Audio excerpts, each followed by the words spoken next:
Sebagai apa? Wakil presiden yang real, yang real. Ya wakil presiden nggak ada gunanya juga kan. Terus setelah presiden terpilih diabaikan aja tuh ban serep itu kan. Bahkan dia bisa kempesin kalau gimana yang nggak ada gunanya. Emang gimana bang wakil presiden yang ada gunanya bang? Mohon maaf. Di dalam politik praktis itu seseorang itu disebut wakil untuk diparkir. Jadi dia ban serep. Nah kalau dia dinasti, dia kesel aja kok nggak ada gunanya tapi nempel di mobil. Sejauh yang saya ketahui, sejauh yang saya sadari, tidak pernah ada satupun wakil presiden yang mendapatkan caci maki, objek dari ejekan, dan hujatan serta ujaran kebencian yang begitu masif seperti yang pernah diterima oleh Pak Gibran Rakabuming Raka. Sekarang ada seorang pemuda, umurnya sama.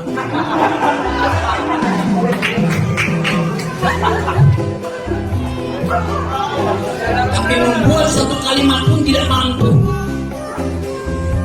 Pidato Gibran pertama adalah tenang. Saya sudah biasa. Kita krisis literasi, tidak mampu untuk mengucapkan pikiran dengan gaya diplomasi tajam. Padahal saya berangkat tadi, negeri ini diasuh oleh para milenial awal kemerdekaan dengan kemampuan intelektual yang kuat. Apakah mereka lulusan universitas? Tidak. Mereka otodidak, belajar sendiri. Beliau sekarang setiap mengeluarkan kebijakan dan setiap mengeluarkan kata-kata, bahkan setiap beliau mengeluarkan ekspresi, itu bisa saja digoreng dan dijadikan sebagai bahan obrolan, bahan diskusi untuk mengejeknya.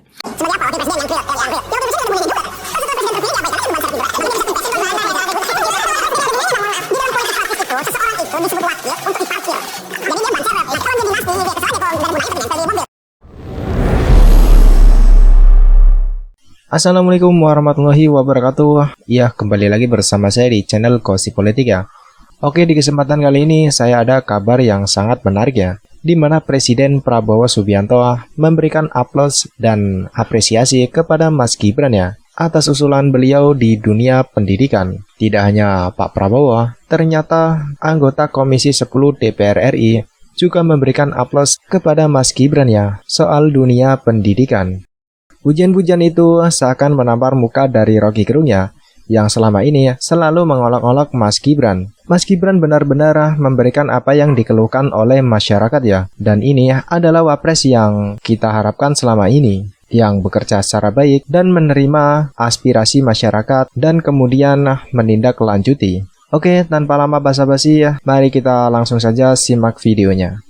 Pada waktu rakor dengan para kepala dinas pendidikan, itu saya sampaikan secara tegas ke Pak Menteri Pendidikan, Pak, ini zonasi harus dihilangkan. Pak, penting sekali untuk mengajarkan anak-anak kita dari muda, pentingnya coding, pentingnya belajar programming, pentingnya belajar digital marketing, karena sekarang kita tidak boleh ketinggalan dari negara-negara lain. Dan ya, sekarang era teknologi ya kan. Ini nanti yang bisa mengikuti itu anak-anak muda. Jadi jangan sampai ketinggalan. Kemarin juga kita kedatangan tamu, bosnya Nvidia. Itu nanti dia akan berinvestasi di beberapa kota. Salah satunya di Solo. Dia buat sekolah AI. Nah, ini kalau sudah ada kesempatan seperti ini, harusnya anak-anak muda bisa mengisi. Jadi jangan sampai dari pemerintah sudah mendorong, tapi anak-anak mudanya tidak mengikuti.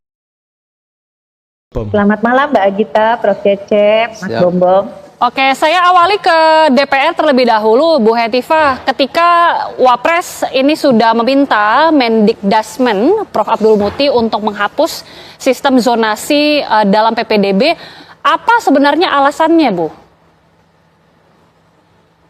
Saya kebetulan juga hadir ya waktu rakor dengan Dinas Pendidikan se-Indonesia, dia juga Mendikdasmen, Prof. Muti dan Mas Wapres ya, Mas Gibran itu memang secara tegas nampak sekali ya komitmennya ingin mendorong pendidikan yang lebih merata dan berkualitas.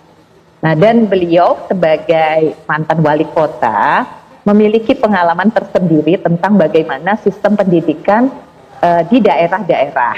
Nah, kebetulan kan hadir kepala-kepala dinas dari seluruh daerah ya di Indonesia. Nah, salah satu topik terkait dengan PPDB ini.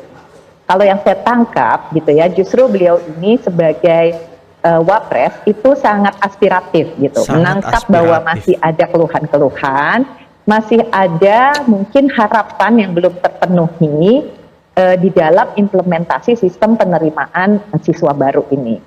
Nah, karena disebut ini tadi ya sistem zonasi yang walaupun kalau kita pelajari kembali dari tahun 2017 sampai ke 2023 yang lalu, sebetulnya sistem zonasi yang namanya sama itu memang berbeda di dalam penerapannya ya, maksudnya berapa persen dari siswa yang betul-betul diterima karena kedekatan jarak, tapi juga ada persentase bagi mereka yang memang berbasis prestasi dan juga afirmasi termasuk bagi kaum disabilitas. Nah, jadi yang saya tangkap gitu ya, justru pemerintah ini serius gitu. Jadi saya senang ya dengan komitmen tegas beliau, dan ini menjadi diskursus gitu. Saya juga senang bahwa media seperti TV One ini ingin mendiskusikan gitu apa keuntungan dan kerugian jika zonasi ya dihapus sepenuhnya. Nah, kita tentu tidak ingin juga kembali bahwa sekolah-sekolah itu didominasi oleh siswa atau sekolah-sekolah favorit itu didominasi oleh siswa-siswa dari keluarga mampu yang memiliki akses yang lebih, yang memiliki mungkin kemampuan untuk menghasilkan nilai dan skor yang tinggi gitu ya. Kita ingin sekolah-sekolah itu lebih merata dari sisi kualitasnya, tidak ada sekolah yang sangat favorit, ada sekolah yang non favorit gitu. Jadi saya kira kita sama ya niatnya. Nah, hanya sekarang sistem yang lebih baik dari sistem yang ada diterapkan saat ini apa, itu yang harus menjadi pembahasan kita bersama. Gitu. Jadi saya kira kita tuh ini, cuman ini menunggu juga bagaimana Mendikdasmen segera ya mengeksplorasi alternatifnya ini. Jika sistem zonasi yang sekarang ada yang tidak efektif atau disalahgunakan, misalnya tadi oleh orang-orang tertentu yang memanipulasi data kependudukan hanya karena ingin dapat jalur cepat masuk ke sekolah favorit, ya pasti itu harus ada solusi-solusinya gitu sih Mbak ya. Jadi kita mungkin ke depan ini memang harus bekerja cepat gitu ya, sesuai dengan instruksi atau arahan dari Mas Wapres, tetapi tentu dengan cermat dan hati-hati juga. Kami sampaikan bahwa tadi baru saja saya diterima oleh Bapak Presiden. Kami menyampaikan beberapa hal yang berkait dengan kebijakan Kementerian Pendidikan Dasar dan Menengah, dan juga beberapa kegiatan yang kami akan laksanakan dalam waktu dekat. Yang pertama, kami akan menyelenggarakan puncak peringatan Hari Guru Nasional 2024 yang insya Allah diselenggarakan tanggal 28 November jam 3 sampai jam 5 di Velodrome Rawamangun. Dan kami tadi menyampaikan kesediaan Bapak Presiden untuk dapat membuka dan memberikan pengarahan dalam acara Puncak Hari Guru Nasional 2024 dengan tema Guru Hebat Indonesia Kuat. Yang dalam acara tersebut nanti akan disampaikan peningkatan kesejahteraan guru non-ASN sebesar 2 juta rupiah dan peningkatan untuk gaji guru ASN sebesar gaji pokok yang mereka miliki. Wow, gede banget ya. Akan disampaikan pada saat puncak peringatan Hari Guru. Kemudian yang kedua, kami menyampaikan terkait dengan beberapa yang menjadi kebijakan kami untuk pembelajaran coding sebagai ekstrakurikuler, sebagai kurikulum atau mata pelajaran pilihan di sekolah yang dimulai dari sekolah dasar. Mungkin nanti kita akan kaji apakah mulai dari kelas 4 atau seterusnya, dan itu bisa kita selenggarakan sebagai bagian dari materi pelajaran pilihan di sekolah. Dan Pak Presiden sangat mendukung untuk pembelajaran coding di sekolah. Wah, ini usulan Mas Gibran nih. Kemudian yang ketiga, ini yang mungkin sangat ditunggu oleh teman-teman wartawan terkait dengan PPDB zonasi. Tadi kami bahas secara khusus dengan Bapak Presiden. Kami menyampaikan hasil-hasil kajian yang sudah kami lakukan dengan para kepala dinas pendidikan di seluruh Indonesia beberapa waktu yang lalu, dan juga kajian para pakar dan juga audiensi kami dengan beberapa stakeholder penyelenggara pendidikan. Nah, intinya terkait dengan PPDB, Pak Presiden meminta atau menugaskan kami untuk memperdalam kembali kajian pelaksanaannya, dan nanti keputusan terkait dengan pelaksanaan PPDB akan dibahas secara khusus dalam sidang kabinet. Jadi sekarang kami masih memperdalam kembali kajian tentang PPDB zonasi, dan nanti hasilnya akan kami sampaikan kepada Bapak Presiden dan keputusannya akan ditetapkan dalam sidang kabinet. Saya langsung ke Pak Dirgantara. Tadi disebutkan Bu Hetifah, katanya sebenarnya masih banyak keluhan-keluhan. Realitanya seperti apa, Pak Dirgantara? Baik, terima kasih. Memang seperti yang disampaikan oleh Bu Hetifah, pandangan saya dari hasil studi tentang zonasi di Indonesia, rasanya kita penting melihat beberapa penguatan gitu ya, bicara tentang sistem zonasi ini. Kami di BPK Teaching yang tersebar di 19 di Provinsi seluruh Indonesia, kerap kali kita mengadakan studi-studi. Juga hasilnya itu ternyata salah satunya, kita perlu ada penguatan infrastruktur dan fasilitas sekolah gitu ya.